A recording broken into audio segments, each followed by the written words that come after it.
And actually, we have Chris Shearn on the line right now. Chris, it's Ryan and Scott. Thanks a lot for coming on. What's going on?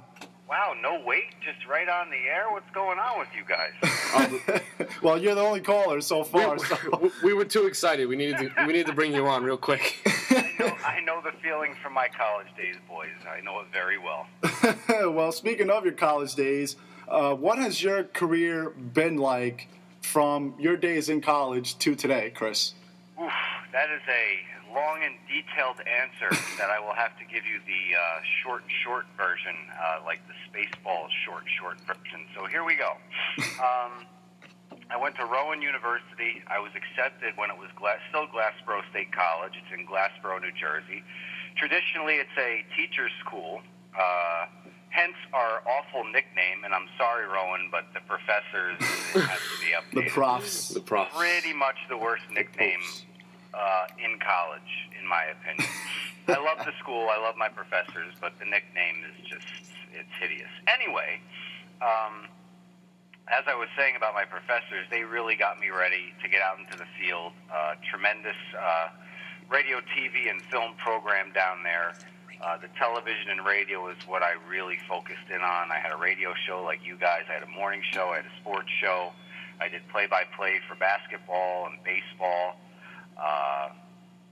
The morning show was 5 days a week. I was at the station turning the transmitter on at 7 o'clock. You learn responsibility.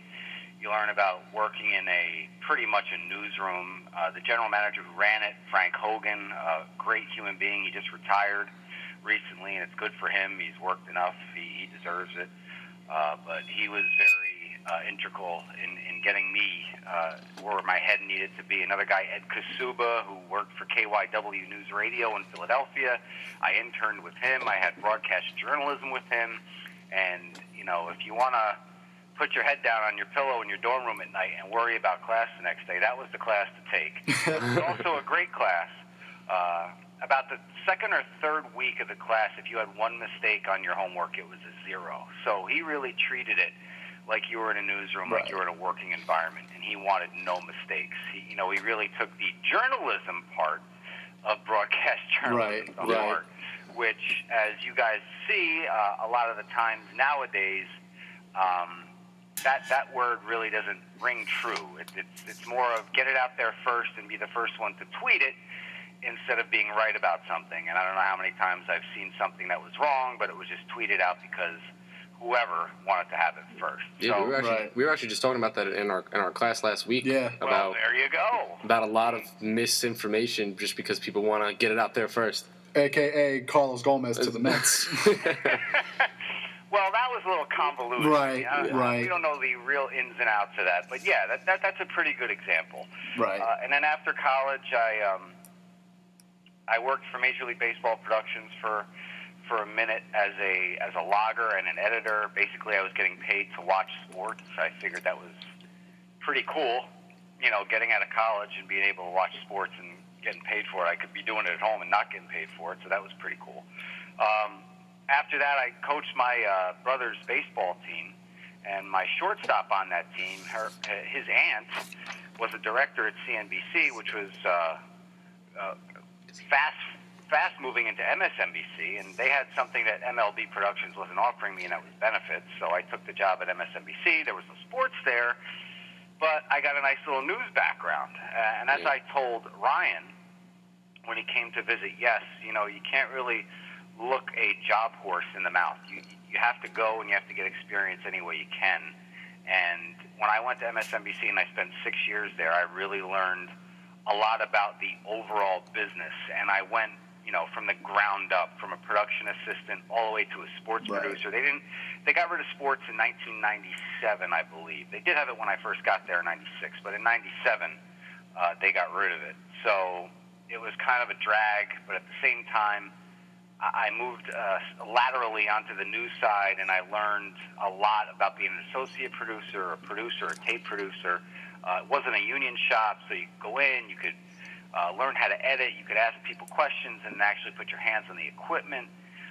MSNBC was a great springboard for when I left there and went to Yes. And hit the ground running at Yes. I made a lateral move to go there. It was actually kind of a backward step, but it's where I wanted to be. I grew up in the tri-state area. I grew up a fan of the Pinstripes, and to be in that position as an associate producer for the network that runs the Yankees, I thought it was a pretty good fit for me. Right. And 13 years later, here I am on the air and doing my thing, and couldn't be happier. So I hope that answered your question in a roundabout way. It could have been a lot longer, but I spent you guys a lot of time. That was actually beautiful, and it worked our way up to our next question. So now that you said that you worked your way from the ground up, you took a little back step into YES. What is it like now being an on-air talent for the YES Network and working for the Yankees and the Nets? It used to be where it was like a step back and pinch myself moment. It's not that anymore because you grow into that role. And if you sit there, keep pinching yourself, is it still a dream? Absolutely. I'm not trying to throw cold water on that. But I think in order for you to grow in your position, you have to stop pinching yourself and say, I'm here. Now it's time to press forward and get to the next level. Get to work. Yeah. And, it's been 13 years. I've been on the air for a decade, which is kind of hard for me to say because I'm getting old. But, the journey there has been another where, at MSNBC I wasn't necessarily doing sports, but as I said, I was learning the business. And at YES, baseball, I played it my whole life. I followed it my whole life. I still play to this day. And if I told you I didn't learn something on a daily basis, I'd be lying to you. That's why this sport is so beautiful, is because you're always learning constantly. You're always getting information that you're saying, you know what, I never thought about it like that before. There's so many ins and outs and, the minutia of it. You can get lost. Something I try not to get lost in is sabermetrics and statistics because, while they do help you in a lot of areas if you're a manager, I think they tend to hurt you as well because anything you put onto paper can't tell you anything about the human being that those numbers represent. There's no sabermetrics for being a human. Yeah. So that's where I tend to put that in the old waste paper basket. Mm-hmm. Right. So October baseball finally upon us, and I've told you this before. This Yankee team, I told you back when I visited, this team does not have a true identity. The wild card game is tomorrow. Does this team have a true identity? Because I'm still struggling to find that answer. Well, listen, this is a team, Ryan, that, let's be honest, none of the experts picked this team to have over 80 wins or even sniff the playoffs. I'm talking about like 1,000 yards away from the kitchen, you don't know what's cooking. They were not supposed to be in this position. Now, could they be in a better position? Yes. But how many other teams go 47-19 down the stretch to when the Blue Jays clinched? Right. Yeah, exactly. That was July 28th until they clinched the division. Think about that. 47-18. For any team to try to keep pace with that, right? It's Ridiculous. unbelievable. So for the Yankees to be in the position there, and listen, they got a home game. They're the home team in the wild card. Now, did they back into the playoffs? Of course they did. Did they lose 6 of 7 to put themselves in a position where they had to see if the Astros lost to the Diamondbacks? Yes, they did. But they're in this position. They're facing a guy in Dallas Keuchel that is working on 3 days rest. But I say put that on a piece of paper, crumple it up, and throw it in the garbage. Yep. Because this guy, in 2 starts against the Yankees, take his splits, which are also awful on the road. He's undefeated at home, but he's awful on the road. Well, one of his 5 wins on the road is against the Yankees. Yep.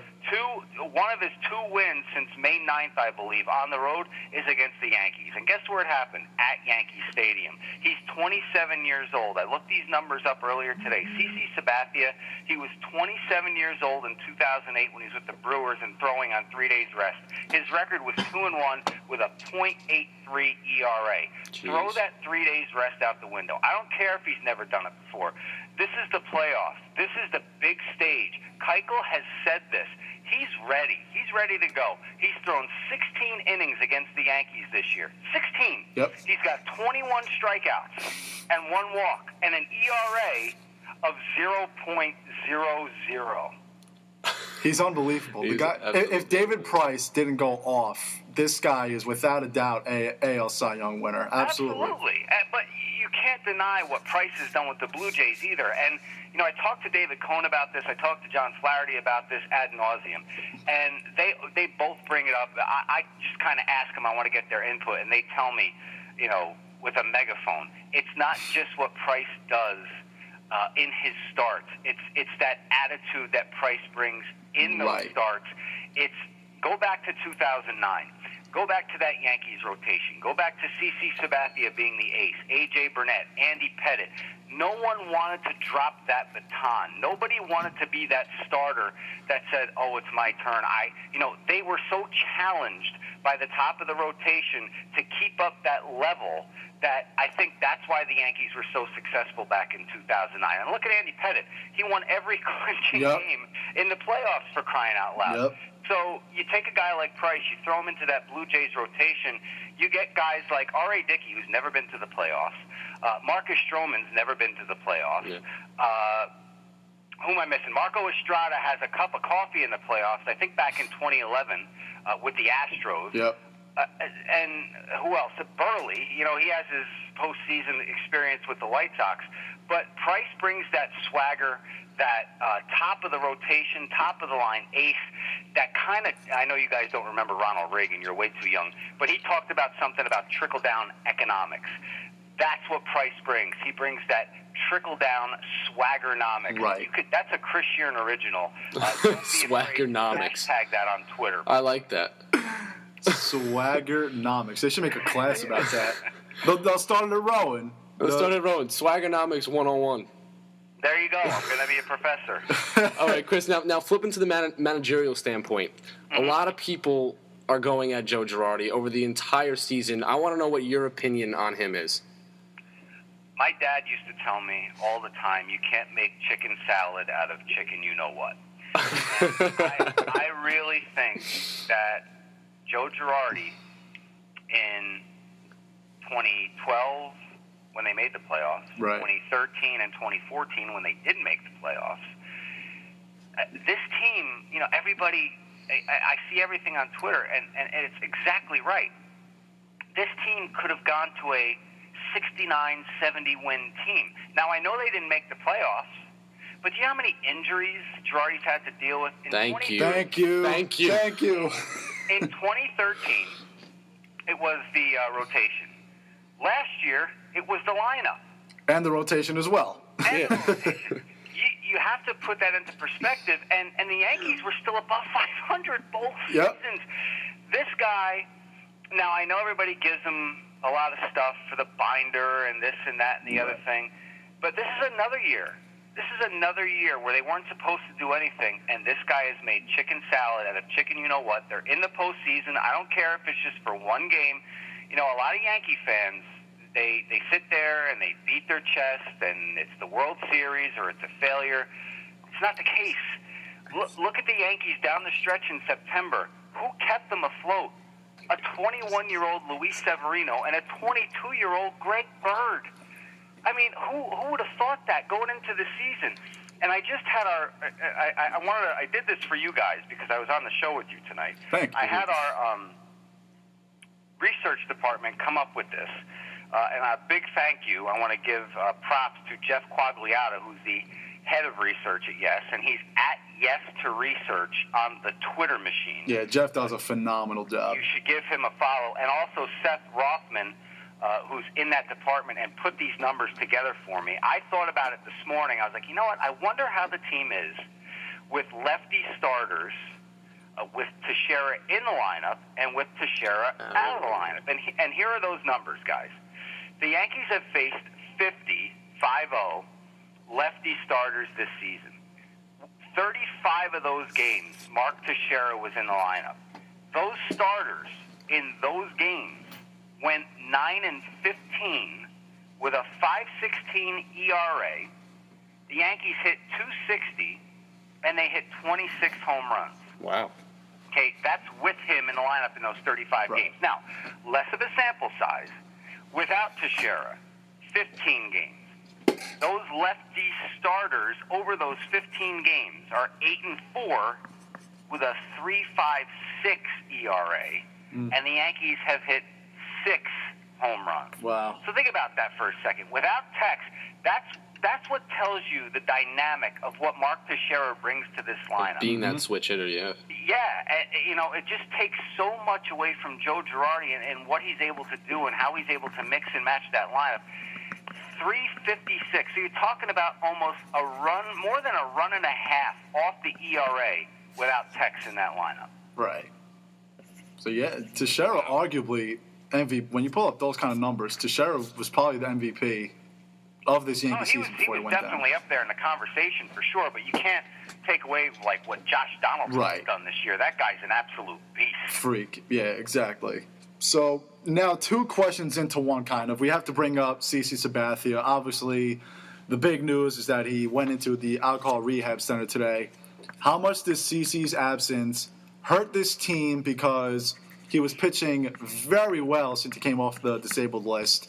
That, and with CC gone, assuming he would have been in the rotation, what should the Yankee rotation be if they make it past tomorrow night? Well, first of all, I want to say kudos to CC. Agreed. For doing this and doing it now without, putting baseball first. He's putting his family first. Absolutely. All things aside, people on Twitter, we've had this discussion before. These are the days that Twitter should be thrown away because people don't realize, he's not a competitor. Yes, he is. He is. This is a guy who has, instead of saying, my knee's no good, I can't go anymore, put a brace on and went back out there and gave the Yankees an ERA of 2.11 over the starts he's been out there since he came back from the disabled list. Yep. I don't want to hear anything about him not being a competitor. This is bigger than baseball. This is bigger than a wild card game. This is bigger than playoff baseball. This is about a human being and his family wanting him to take care of business. So, having said that, kudos to CC Sabathia for entering this program and starting to get his life straight, because that's what's important. And you heard it in his statement today. He wants to get better so we can go back to enjoying the game that brings so much joy to his life. Yep. So, having said that, your other questions. What was the first one? I'm sorry, I forgot. How CC hurts the team, and then what the rotation is going to look like. It definitely hurts the team, and it's the point you brought up. And that is, he was pitching so well since coming off the DL.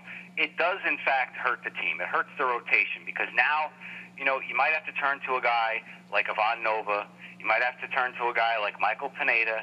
And I just worked the numbers on Pineda this morning for his last 2 starts. He faced the Red Sox and the Orioles, and his ERA is 10.24. Oh. And his batting average against is over 300. I think it was 311 or 321. I can't really remember. But either way, it's bad. Ivan Nova has not been good.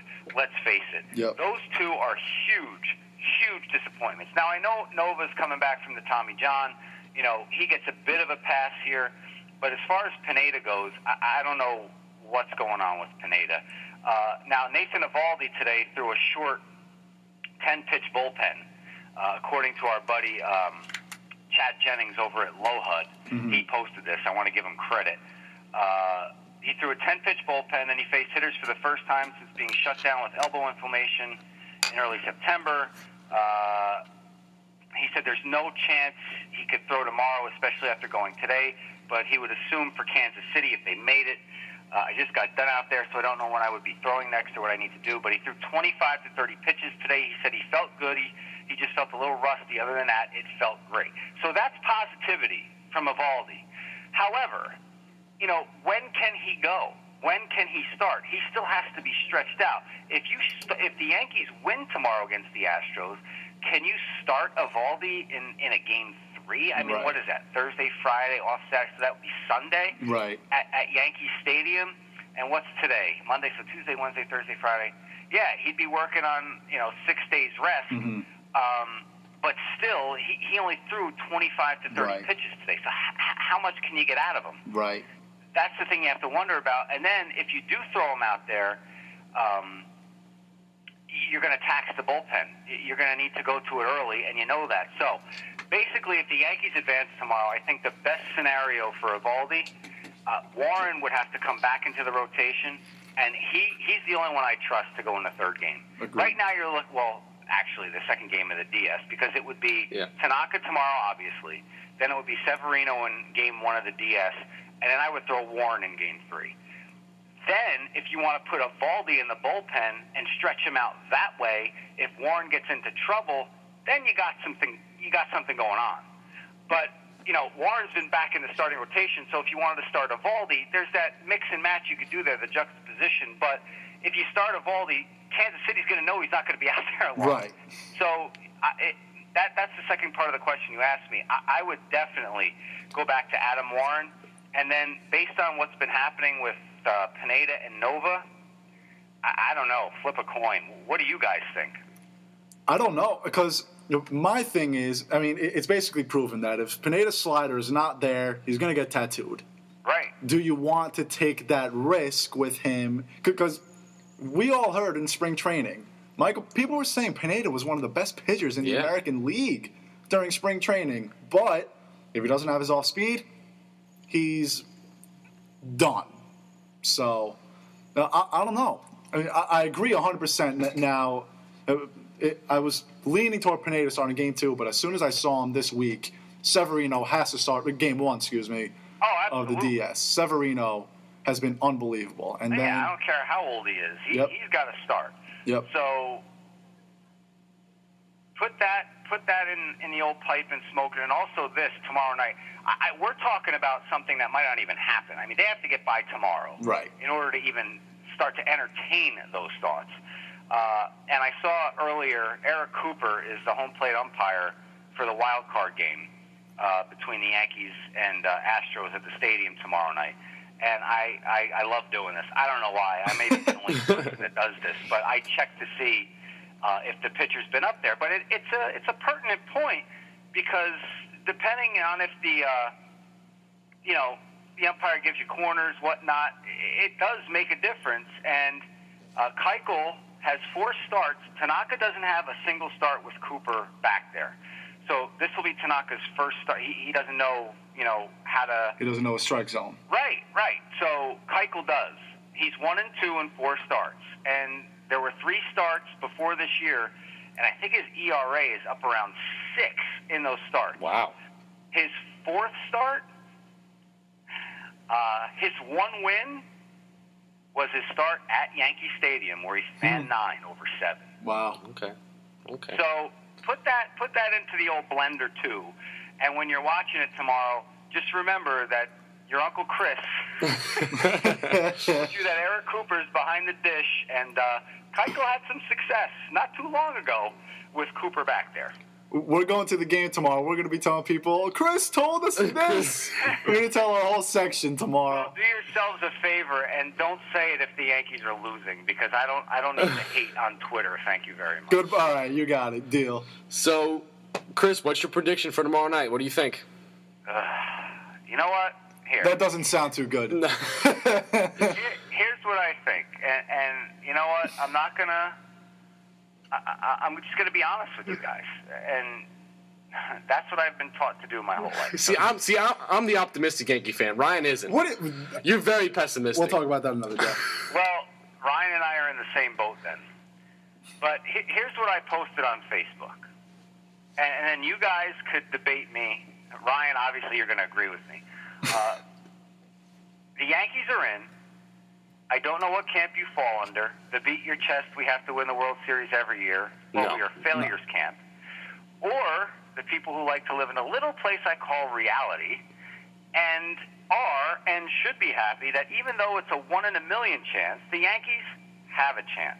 Mm-hmm. Do I feel like they're going to magically remember how to hit against a left-handed 20-game winner? Don't bring up 3 days rest either. 16 innings, 21 Ks, 1 walk. 0.00 ERA and 2 starts for Keuchel against the Bombers. I think, and you're not, Ryan, who's your co-host's name? I'm sorry. Scott. You're not going to like this, Scott. All right. I think they are one and done, but they are in a better spot than they were in 2013 and 2014. Yep. Yeah. They are at least in it. A team that was predicted to win under 80 games and not even think about getting into the playoffs. Yep. So here's what we have, Scott, okay? Here's the thing to be positive about. Tomorrow night, Yankee fans have the opportunity to watch their team in a playoff game with a chance to head to Kansas City and shock the American League. And guess what? Mr. Negativity is saying if they do get by Keuchel, if Keuchel lays an egg, the Yankees can beat the Royals, and you could see the New York Yankees in the ALCS. I'm not saying they're going to beat either the Rangers or the Blue Jays, but if they get by this one game, they could be playing in the ALCS. Yeah. Well, I don't know about you two. I'm sorry, Scott, Yeah, but go ahead. I don't know about you two, but I consider this season a success. I do. It is. I do. How could it not be? And I'm not one of those World Series or 27. World Series or bust people. I live in reality. I'm just optimistic for a win. I have a stat right here. Carlos Beltran has been hitting very well. Yes. Is batting .444 against Keuchel in 9 at-bats with a home run. So, maybe. Well, you better hope there's 2 on, and it's the second inning. Absolutely. Absolutely. But I'm optimistic. With no outs. Yeah, and this is another thing, guys, and in all honesty and in all sincerity, all kidding aside, Masahiro Tanaka cannot go out there in the first inning and give up a 3 spot. Yep. You can't. Momentum has to swing early. That's going to be the win of the game right there. I think whoever scores first, boom. He's got to go out, and he's got to hold the Astros. Remember, when Tanaka pitched against them earlier in the season in Houston, he gave up gopher balls to Chris Carter, Jose Altuve, and Carlos Correa. These guys are not patsies. They can hit. No. They can hit. They know how to play the game. They wouldn't be in this position. They wouldn't have improved by 16 games this season if they didn't know how to play the game of baseball. A.J. Hinch has done a tremendous job with the Houston Astros.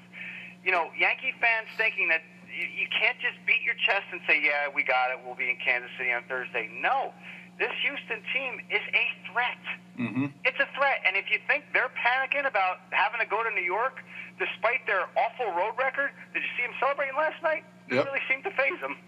No, not at all. And they're young players. They love this. They love the postseason. So they've got nothing to lose. This is a team that lost 100 or more 3 straight seasons. 111 2 years ago. 3 straight seasons, and now they're in the wild card game. They're playing with house money. Exactly. House money, and before this is over, because I don't know when you guys are going to let me go, because I could talk forever. Ryan knows that. Soon. Please hurry up. Brian Cashman takes a lot of mudslinging here and there, and that's to put it lightly. But I have to give the guy credit where credit is due. Yep. He could have went and made a move at the deadline, got rid of Severino, got rid of Bird, got rid of another prospect. This is the question I pose to every Yankee fan out there in Ramapo land and beyond. Would you rather win one World Series this year, once again, trading away the future, or do you want to have another core of players have a shot this year, albeit a 1 in a million shot, but as Jim Carrey said in Dumb and Dumber, so you're telling me there's a chance? Okay? Or would you rather have that core, and I don't know who it is. I don't know if it's going to be Rex Snyder. I don't know if he's your everyday second baseman in the future. I don't know if it's probably Severino. It's probably Bird. Judge is on the way. Make no mistake about it. Yeah. When Carlos Beltran is off this roster, Aaron Judge is your right fielder. Yep, exactly. So those 3 definitely are going to be the new core. Would you rather have them go at it for a decade, or would you rather have made a stupid trade at the deadline and gone after one World Series this year? Which isn't even guaranteed, might I add. That's the rational reality Yankee fan that I have grown into. I used to be that pound my chest, we have to win every year. You get older, you get more mature, you tend to think a little clearly, you tend to think a little bit more rationally. This is what you do. Exactly. So guys, when you reach 42, when you reach my age, you'll say, you know what, the old guy was right. And when you're 42, I'm going to be a hell of a lot older, so I really don't want to think about that right now. Chris, thank you very much for coming on. That's Chris Shearn of the Yes Network. Are you going to Elm Street Diner right now? I am not, but the next time you come up, I will tell John you gave him a pop on the air, and he'll probably give you something for nothing. Like that. Sweet. Love it. Elm Street Diner, Scott? Wow. You're taking me. I'll take you. All right. Ryan and Scott, just let me say thank you for having me on. It's always a pleasure to show my personality and have a little fun talking about the sport that I love. So thank you very much for having me on, guys. Thank you for coming on. We'll talk to you soon, buddy. All right, guys. Take care. All right, take care.